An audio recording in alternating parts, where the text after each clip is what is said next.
Good evening. I'm Sean Roman, pinch hitting for Nisa Petrilli. I'm Jay Kaplan. I'm Steve Ferguson. And I'm Anthony Strait. And this is On the Sports Lines, the 2016 NFL Draft Special.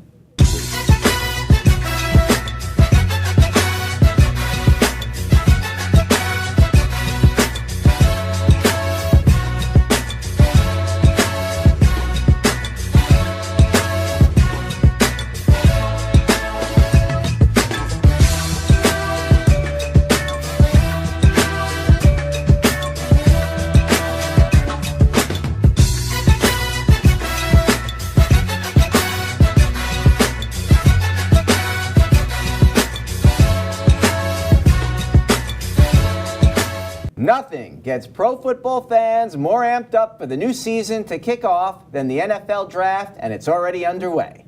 Tonight, we'll tell you if the Rams, Eagles, Chargers, and Cowboys made the correct moves with picks number 1 through 4, who the Giants and Jets should take with their first-round picks, and take a look at potential value picks at quarterback, running back, and wide receiver. As always, we would absolutely love to hear from you. So email us at fanspeak@onthesportslines, send your tweets to @onthesportslines, and your posts to facebook.com/onthesportslines. The first 4 picks of the 2016 NFL Draft are in the books. Did the Rams, Eagles, Chargers, and Cowboys make the right calls? All 4 of us are going to weigh in, each one taking a team. Steve, did the Rams make the right or wrong move in drafting Jared Goff? I think they did for a couple of reasons. First of all, the Rams are going back to Los Angeles, and they're drafting a guy who played at the University of California. That's pretty cool to play in your home state to begin with. But he's also probably the best quarterback available because he makes not only accurate throws, he makes all the throws. He's very poised. He has the ability to move in the pocket. And when you already have Tavon Austin and you have a great running back in Gurley, what they really needed was a quarterback who can make the plays, and he's very capable of doing it. The game that I was impressed with actually with him was probably the worst game he played against Indiana, where he threw 5 interceptions, which is crazy. But when I watched that show, I noticed 3 of the interceptions actually weren't his fault. The way he handled it was very cool, very calm on the field. And that's what you need if you're going to be a star NFL quarterback. And I think he's definitely going to have a shot at being that. You know what? A lot of people are very high on Jared Goff, and understandably so. But the thing that concerns me about him, Steve, is that did not take much of his snaps under center. True. Predominantly out of the shotgun. The flip side of that, the Rams were one of the teams that took the fewest number of snaps from shotgun in the NFL last year. So his adjustment will be interesting. Yeah, that's true. So the team with the number 2 pick in the NFL draft, the Philadelphia Eagles, took the guy I think is the actual best quarterback available, and that's Carson Wentz out of North Dakota State. I don't think you can go wrong with this pick, and I think the Eagles made the right choice here. North Dakota State runs an offense that is about as close to an NFL pro-style offense as you'll find in college. Numerous personnel groupings, formations, shifts. They involve the quarterback at the line of scrimmage in terms of calling audibles, changing plays and protections. Wentz does not have to check the sidelines to get answers, and that is a big deal for a quarterback in the NFL. Ran multiple play-action concepts, dealt with a full route tree, throwing all the routes on every drop, made more than one read, knows all the progressions. Not as good as Goff when it comes to making Goff's reads, a little better but I think he has the football IQ to eventually get there, and we all know that NFL teams will scale back the reads a quarterback has to make until they feel he's comfortable enough to make all the reads. Good at throwing to the point where the receiver has the best opportunity to catch the pass. Defenders at a disadvantage. Throws with more anticipation and more consistently. He has a Favre-like confidence in his own arm, which occasionally can get him into trouble, but it also is going to result in some wow-type throws. I think most coaches will take that problem. I think he's seen by most NFL executives as the franchise quarterback. Now, there's obviously going to be some questions because he's coming from the football championship subdivision, otherwise known as Division I AA. But, you know, and he's making that jump to NFL level competition. But, hey, Phil Simms did it. Kurt Warner Yeah. did it. Steve McNair did it. Joe Flacco did it. Wow. So, there's no questioning his football intelligence, his maturity, his leadership skills. I think he is the top value in this year's NFL draft, and I think the Eagles did the right thing. See, that's interesting because I think ultimately you may find out a guy like Kevin Hogan or a guy like Connor Cook is going to wind up a better NFL quarterback than a guy who played for the Dakotas. You never know. Absolutely. Anthony. We should give an update on Sam Bradford's Twitter handle. I would like to see what he's thinking. Hashtag get me out of here. Yeah, absolutely. Well, for me, the number 3 pick, the San Diego Chargers, they selected Joey Bosa, the defensive end out of Ohio State. That was shocking. That was a I'm shock. stunned I because wasn't stunned. They only no, won I'm actually the group. stunned because when I did the Chargers last year, they need help on the offensive line Yeah. the most Yeah, they possible do. way. I thought they should have always went with maybe important to Ronnie Stanley from Notre Dame, the offensive tackle.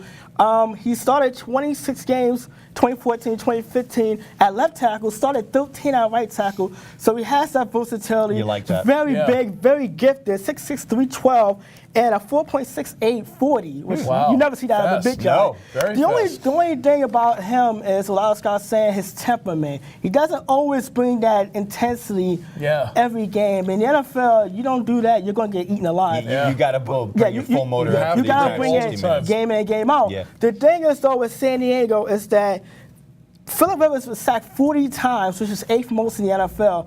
Melvin Gordon only ran for 641 yards, 0 touchdowns. So basically, you're in the AFC West when you have Kansas City, Denver, Oakland, maybe soon to be Las Vegas, who knows? Who knows? Who can get after the quarterback, and you take a pass rusher, but you cannot protect your own quarterback, who the last time I checked, we all could be Phillip Rivers in a foot foot race. Yeah. So I really think that it was more of the I mean, hell, each of his 8 kids can beat him in a foot race, yeah. right? Wow. I really think San Diego went with the best player player available Yeah, that's what instead they of did. feeling a need. I think this is going to really come back and bite them. I And agree. we won't It wait may. too long, too, because week 1, they're in Kansas City. There you go. Wow. We'll know soon enough. Yes, we will. Well, I'll go with who the Dallas Cowboys picked, and I disagree At with number 4. you guys. Yeah. I think the first 2 picks are the product of groupthink and overvalued. Joey Bosa the maybe. year before was almost a consensus number 1, and I don't Yeah. think watching him play much has changed. I also think the offensive tackles were undervalued. Now, what Dallas did is they have a need. They lost Murray at running back. Yep. They took Yes. Ezekiel Elliott, who has performed exceptionally well, Yes. especially the last 2 years. He's 3 years total in Ohio State. If you remember from that championship run, he had 3 straight games with 200 yards. Yep. He Yeah. finished at Ohio State with the 2nd most yards behind Archie Griffin. Yeah. In the history of Ohio State, he can make an impact right now. For the last decade, running backs have been undervalued. I think he is the one who deserved that 4 to 6 type of area pick. I I would think agree. that is a very decent pick for the Dallas Yeah. Cowboys. Yeah. I wouldn't have blamed them for picking the best offensive tackle available. No, gotta but keep still, Romo I upright. think this is absolutely a solid choice. Yeah, for the and Dallas here's the thing Cowboys. about, and everybody talks about Elliott's running ability and how much impact he's going to make carrying the ball. This guy Can block. he can block, and B, he's going to Yes. make an impact in the passing game. You're getting a true 3-down back. And in the NFL, Yeah. that's rare. I mean, other than Le'Veon Bell, how many guys can you say are going to be a true 3-down back? And you know, Yeah. Jerry Jones, the owner that Oh, he yeah. is, Oh, yeah. he, yes. he reminds me of a great Dallas Cowboy personality like Michael Irving was when he was Yes, leading the team. yes. Did you see his When they awards were- over tonight, by the way? Yes. Yeah, exactly. Oh, He's yes. Jerry Jones type of guy. Yeah. That's another reason why I think he's the right fit for the Cowboys. Yeah. No problem with that pick whatsoever. Not at all. Got to agree with you. That's All a right. The New York Giants, coming off a 6-10 season that wasn't as bad as it sounds, have immediate needs at offensive tackle, defensive end, outside linebacker, wide receiver, and free safety. With the 10th pick in the 2016 NFL Draft, they selected Eli Apple, cornerback from Ohio State. Anthony, did GM Jerry Reese make the right or wrong call with this move? That would be a no for No. many reasons. One, because the Giants had $22 million in cap space. So I wonder if you had all that cap space, why not just sign Josh Norman, who was let go from Carolina last week And if you needed a corner that bad, you could have got one of the best. That's number one. Number two, I think they should have went with, giving Eli Manning a weapon on offense. Yeah. And Laquan Treadwell was the guy I thought they should have gone after if he was available, because he's a big, strong wide receiver, very physical, which is a very big key thing in the NFL, especially getting off the line of scrimmage. Great hands, could catch in traffic. He coming off that broken fibula a couple years ago. That was gruesome. 1,153 yards receiving, 11 touchdowns. And when you look at Eli Manning and the fact that he made the Pro Bowl, threw for over 4,000 yards with only one target and not much of a running game to speak of. Nope. Ruben Randall is gone. Harris is more of a special teams guy, and Victor Cruz is more of a question mark because he hasn't played a game in 2 years. I just thought that giving Eli Manning more of a safety valve, someone who could extend the drives, get the first downs, get the tough yards, would have made a little more sense than drafting a corner when you have all the cap space in the world. And we got like a few months left before the start of the season. You could have probably got one through free agency. You know what? I have to agree with you. If you're going to go corner, and I don't think they should have, Hargraves was available out of Florida. Why would you not take him? Apple was not the next rated cornerback on people's draft boards after Jalen Ramsey. I think they should have gone, I agree, think they should have gone defense, but to me, they should have gone pass rusher. And in this case, Shaq Lawson, defensive end out of Clemson. So here's the thing. Lawson, 25.5 tackles for losses, 12.5 sacks, led the nation in tackles for losses, ACC in sacks. Good-looking frame, strong football character, brings it every single down, leaves it all on the field. Good run defender, solid combination, quickness, power, relentlessness. He's got a good first quick step. He has the ability to get good leverage when he's rushing the passer. Good quality speed, long arm, uses his leverage correctly. Versus the run, quickness to create penetration. He lived in ACC backfields last year. Uses his long arms, good advantage of the point of attack, can get rid of tacklers, get into the backfield. He has a solid range of skills that I think will make him an immediate contributor on Sundays, either as a starter or as a rotation guy coming in on third down packages. You know how they love to run that NASCAR package with 4 defensive ends along the front line. And I think despite the fact that things that they did in free agency in the offseason, you got to add a pass rusher, and Lawson to me is the guy. You know, I don't agree with this pick either. And I'm wondering, I know the Giants don't like to have guys with character issues, but Larry Tunsil was actually available at 10. And I think they definitely could have gone after this guy. He is about as talented as anybody at that position, maybe short of Conklin. And with his ability, I think the Giants definitely should have considered him.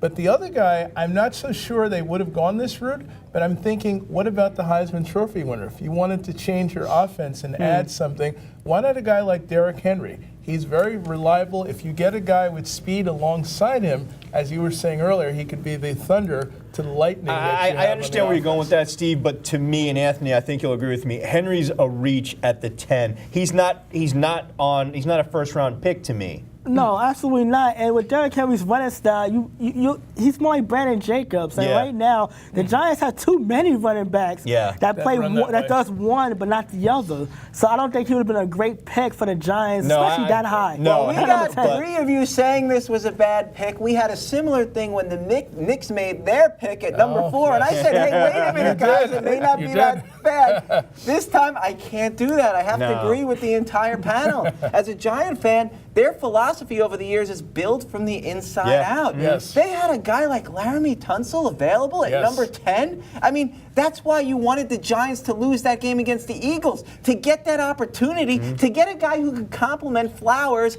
and help protect their franchise quarterback for the next 2 or 3 years while he's still playing. This pick made absolutely no sense when they had a player of that caliber available. And I have to add to that, Bill Parcells said it best. You build your team from the inside out. The Giants missed a really great opportunity to build that team from inside and keep Eli Manning right side up next season. You know, we all agree we must be right. All right, let's move on to the Jets. Coming off a really surprising, excellent 10-6 season, they this year have the 20th pick in the 2016 NFL Draft.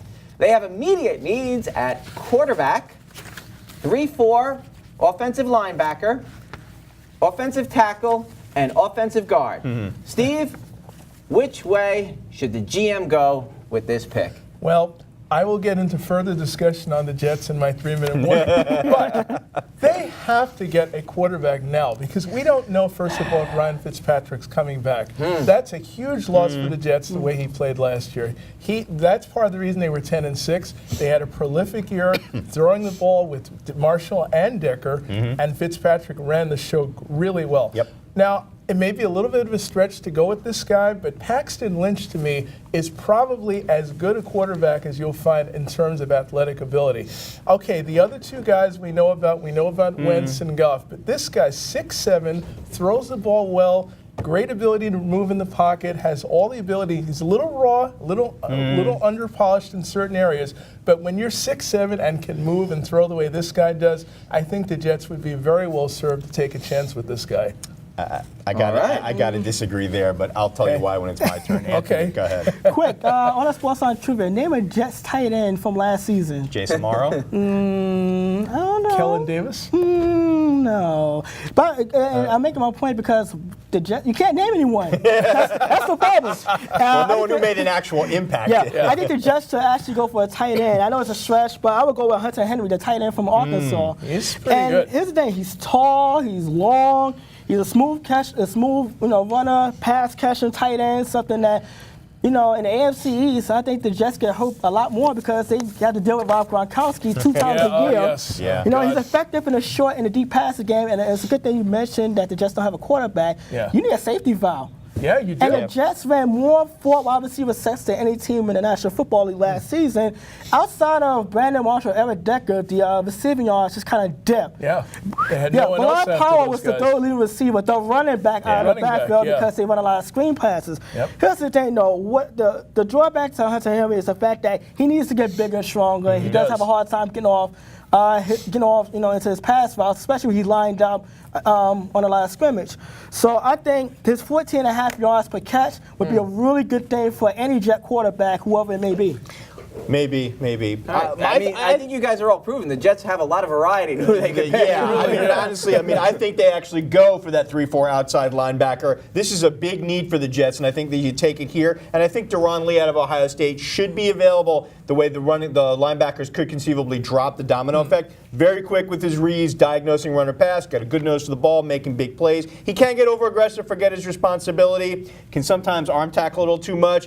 But if he has free reign behind the defensive line, flows to the ball, elite speed at his position, good acceleration and quickness, true sideline to sideline defender, capable of covering most running backs one-on-one. He will give up size to tight ends.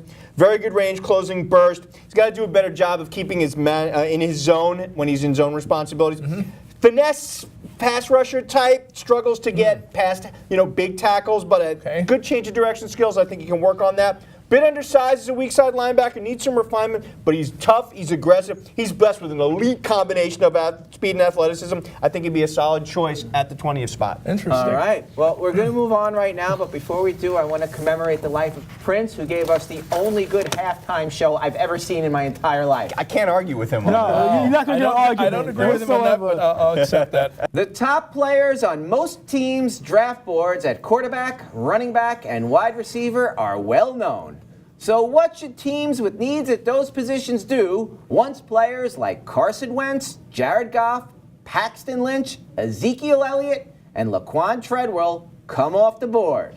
Jay, after Wentz, Goff, and Lynch, who should come next off the board at quarterback? Connor Cook, quarterback out of Michigan State. NFL teams, as we know, look at Cam Newton, are making some concessions to the distinct differences between offense at the college level versus the NFL level, but most teams would still prefer to draft a guy who played in a pro-style offense in college, which is why, in my opinion, Cook should be the next quarterback off the board. Makes sound pre-snap reads, spent his entire college career in a pro-style offense, good job of getting through progressions, locating the open man, stands in there, will take hits to complete passes. He's got to work on feeling pressure. He sometimes gets the yips, when around his feet. Yes. And he needs to improve the decision-making process under pressure, though he did have a 3.5 to 1 TD to interception ratio. Guy was 34-5 as a starter. His accuracy has been improving, but his career completion percentage is a little concerning at only 57%. Makes some of the difficult throws look easy, but will miss on easy ones. Occasionally can get lazy with his footwork. Solid timing with ball placement, especially on the back shoulder throw, which is a big deal in the he's NFL really if you're a good with quarterback. Above average touch, good job with trajectory. The thing that bothers me is he seems to get too many balls batted down to the line of scrimmage for a guy with his size. His overall arm strength is average. He's not going to be big on the deep throws, but he can squeeze the ball in tight windows, has the ability to drive the ball when his timing and his footwork is right. If he's not, the ball could come out of his hand a little wonky at times. Yeah. He may not be able to step in and start at day one, but I think you put him in the right scheme with the right coaching staff, and I think he has QB1 potential. I think he's the most, has the intelligence factor highest of anyone. There are some people who believe he's ready right now, but I'm not so sure yet. Steve, after Laquan Treadwell at wide receiver, who should be the next wide receiver off the board? Corey Coleman of Baylor to be really good for this team.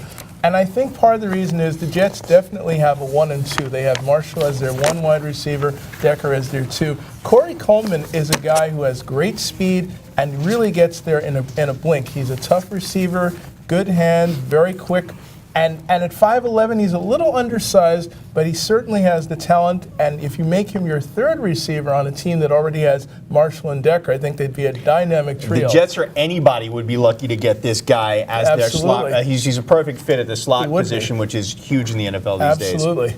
All right, Anthony, let's see.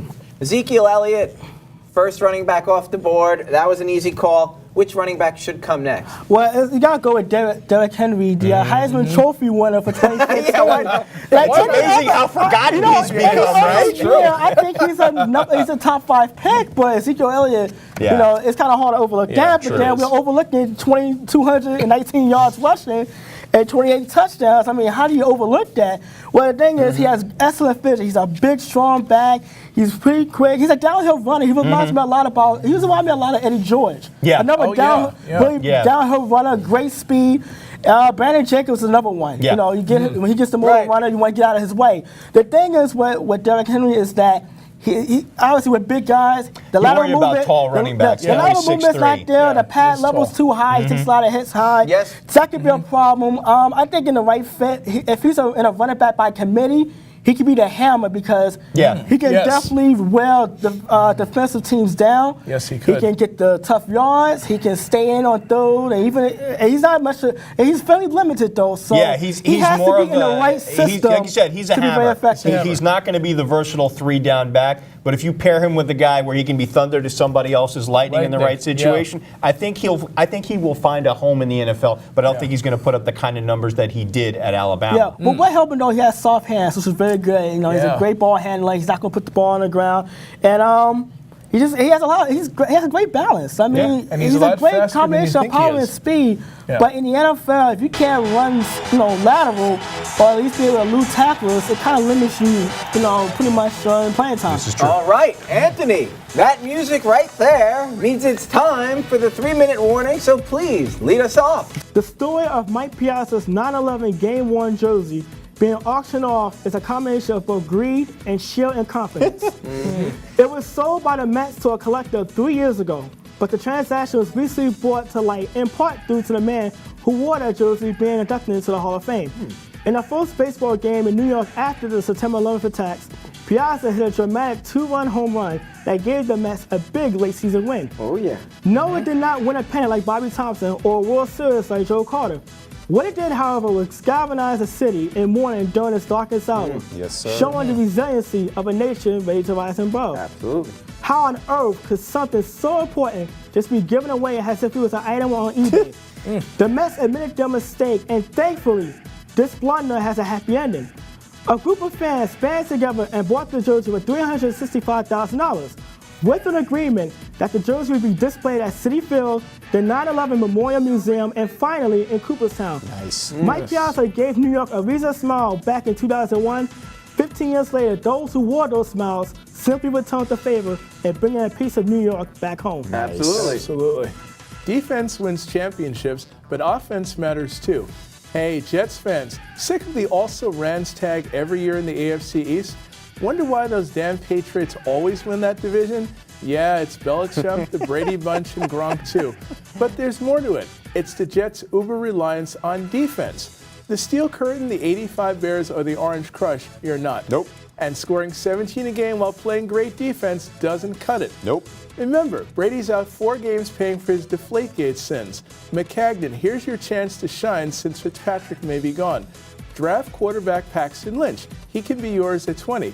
Pick up Josh Doxson at wide receiver and get a real tight end like Terrell Adams of South Carolina and cap it off with a new kick returner, maybe Daniel Lasko of Cal. A little creativity and some guts and the playoffs can be yours. And Gangrene's fans can finally be happy for a change. So the U.S. Court of Appeals for the Second Circuit overturns the lower court ruling and reinstates Tom Brady's 4-game suspension, and both Patriot Nation and the NFLPA lose their minds. Hey, Patriot Nation, get over it. And yourselves, for that matter. It's 4 games, not a life sentence. We can debate whether Brady deserved it from now till Law & Order reruns stop running on TV, but it's happening, so deal with it. Yes, facing the Cardinals offense and the Texans defense with Jimmy Garoppolo at quarterback may be daunting, but the Patriots defense is above average, and any offense with Julian Edelman and Rob Gronkowski should not be taken lightly no matter who's taking the snaps. After that, it's the Dolphins and the Bills, 2 teams that should not scare Patriot fans. A likely 2-2 without Brady to start the season, you'll probably still win the AFC East, so quit whining. As for the NFLPA, hey, dumbasses, the Court of Appeals didn't need to determine Brady's guilt or innocence, only whether Commissioner Goodell acted within the bounds of his authority. Now, while the court stated that the powers granted to Goodell and the CBA were unorthodox, they were bargained for and agreed upon by all parties, so the court could only presume that they were mutually satisfactory. Basically, NFLPA, it's your own damn fault. So I ask all of you, can we please close the curtain on this farce once and for all and move on with our lives? The Islanders get little recognition in this town. Even on this little show. Oh, come on. Nobody mentioned them until the end. It's the NFL Draft Show, Sean. This, after the Islanders clinch a playoff series after 23 years, which is the first time in a generation, by beating the Florida Panthers. In many ways, this particular season has been especially transcendent. It's been one where the Isles have swept the Rangers 4-0. Thanks for reminding us, Sean. That was the first.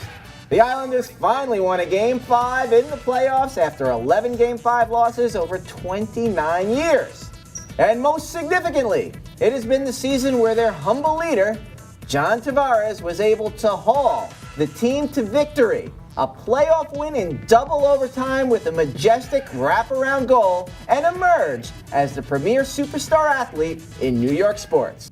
For Jay Kaplan, Steve Ferguson, and Anthony Strait, I am Sean Roman, and thank you so much for spending part of your evening with us. We hope to see you again on May 12th for another edition of On the Sports Lines. Remember, if you want to see this show again or catch up on any of those you may have missed, check us out at youtube.com/onthesportslines. And look at our blog at where, Jay? onthesportslines.blogspot.com. Good night, everybody. Enjoy the Islanders. draft.